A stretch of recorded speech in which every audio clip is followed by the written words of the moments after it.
Alors le soi, en article Wikipédia, soi psychologie. Soi signifie dans l'acceptation courante la personne ou l'individu qui se désigne lui-même. Bah, pour l'instant, j'ai pas compris. Carl Gustav Jung utilise le terme soi pour désigner l'archétype de l'entièreté psychique qui distingue une personne au-delà de ce qu'elle perçoit d'abord. Ah ouais, cette perception étant le moi. Alors le moi, apparemment, ça ressemblerait à l'ego, au self, et du coup, le soi, c'est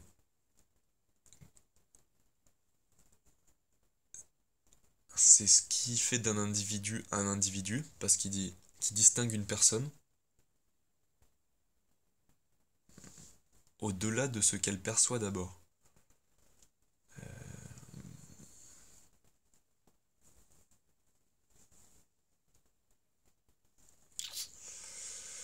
Qu'est-ce que ça veut dire?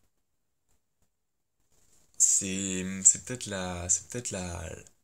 l'individu qui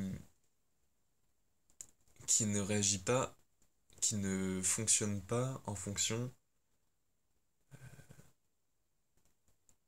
de perception. Bon, on va continuer parce que ça s'éclairera peut-être. Ce concept du soi est utilisé en psychologie et en psychanalyse avec des nuances d'acceptation en fonction des courants de pensée. Donc ça veut simplement dire que il faut prendre du recul. C'est pas une vérité absolue. C'est plutôt théorique. Ce sont des idées. Bon, alors, le soi dans la psychologie analytique. L'archétype du soi selon Carl Gustav Jung. Le soi est la donnée existant a priori dont naît le moi. Il préforme en quelque sorte le moi. Ce n'est pas moi qui me crée moi-même, j'adviens plutôt à moi-même. Le soi, alors ça c'était une citation. Le soi est un concept limite qui regroupe en un même ensemble le conscient et l'inconscient, inconscient personnel et inconscient collectif. Il traduit l'expérience de la totalité, la capacité de représentation de la totalité, autant que le processus psychique qui va dans le sens d'une conscience englobant de plus en plus d'éléments inconscients. J'ai pas écouté. Il traduit l'expérience de la totalité, la capacité, la totalité, ouais, la capacité de représentation de la totalité, autant que le processus psychique qui va dans le sens d'une conscience englobant de plus en plus d'éléments inconscients.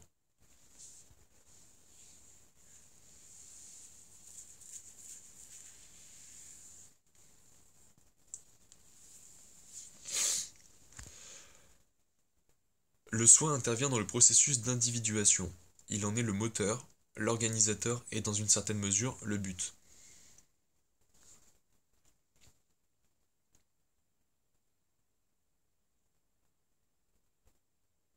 Bon, il y a un schéma et on va se dire que ça va très bien expliquer.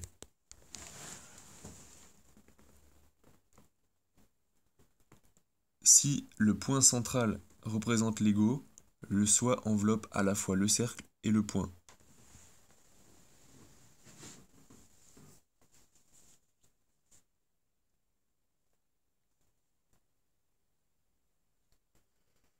Le soi est ainsi l'archétype de la conscience et du moi. Le rapport du moi au soi est décrit par Jung, soit comme celui de la Terre tournant autour du Soleil.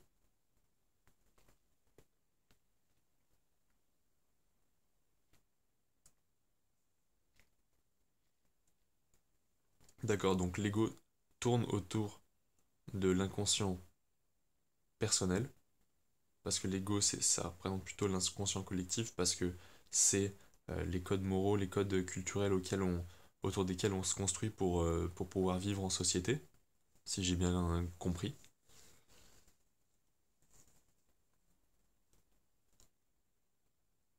Soit comme celui d'un cercle.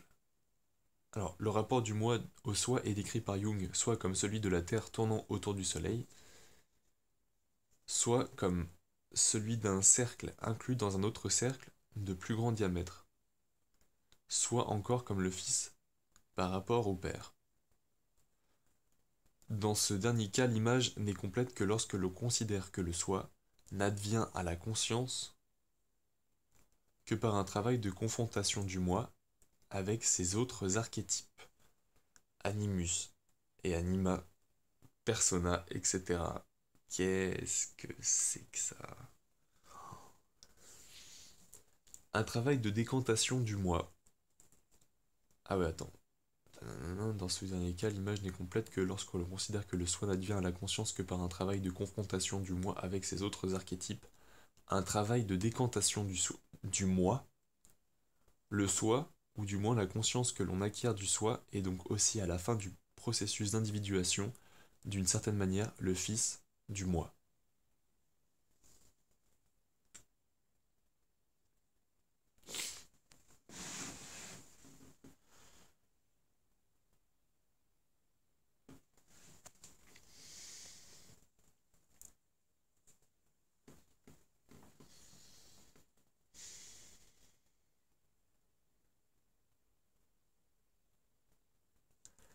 Ah ouais, un travail de décantation du moi, c'est comme si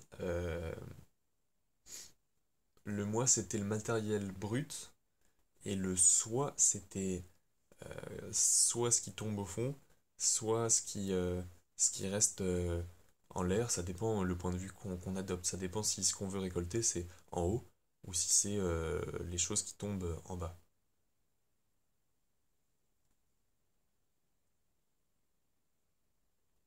Donc une fois qu'on a, qu'on a séparé en fait le soi du tout moi,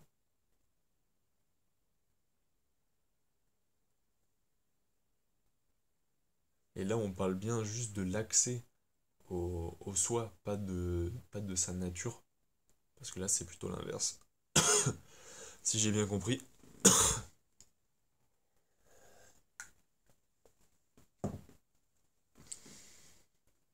En tant que totalité, le soi est nécessairement paradoxal. Toute qualité qui lui est attribuée s'y voit accompagnée de son opposé. Seule la capacité de direction de la conscience, du moi, permet la différenciation entre les contraires et révèle donc cet aspect paradoxal du soi, plus précisément de la conscience que l'on peut en avoir.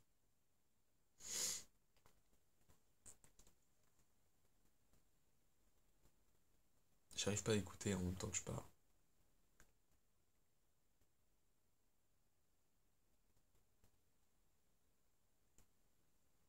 Ouais, mais ça c'est paradoxal, donc s'il y a un truc qui est vrai, l'inverse c'est vrai aussi, donc je propose qu'on réfléchisse pas trop à ça. Caractéristiques structurelles et dynamiques du soi, donc ça j'espère que ça va être plus terre à terre. Là là là là, d'un point de vue topique. Ok, alors là déjà j'ai un souci.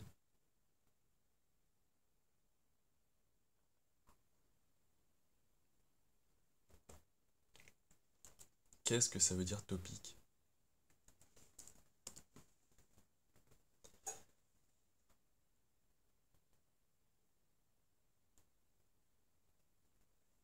Un point de vue topique,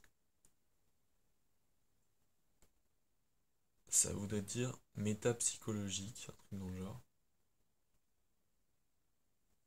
Ouais, bon, bref, je suppose que c'est l'organisation euh, de toute cette structure de pensée. Donc, d'un point de vue topique, métapsychologique, le soi est un ensemble regroupant tous les constituants du psychisme. Il serait donc ainsi synonyme de l'âme. Ok. D'un point de vue dynamique, il exprime un double aspect. La tendance des contenus inconscients à parvenir à la conscience. Donc là, c'est quand l'inconscient communique avec notre conscient, ce, soit sous forme de prise de conscience, soit quand celle-ci est rendue impossible par l'attitude du moi, sous forme de symptômes ou d'inflation du moi qui s'identifie à la totalité du psychisme.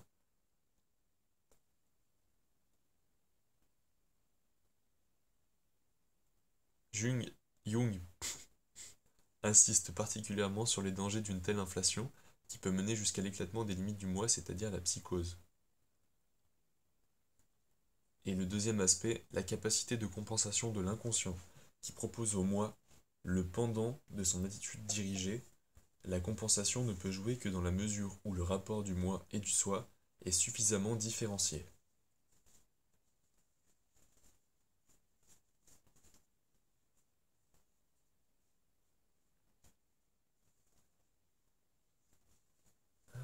L'inconscient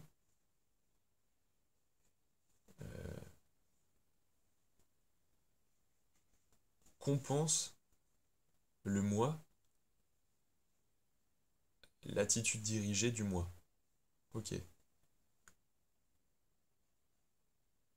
Cette compensation ne peut jouer que dans la mesure où le rapport du moi et du soi est suffisamment différencié.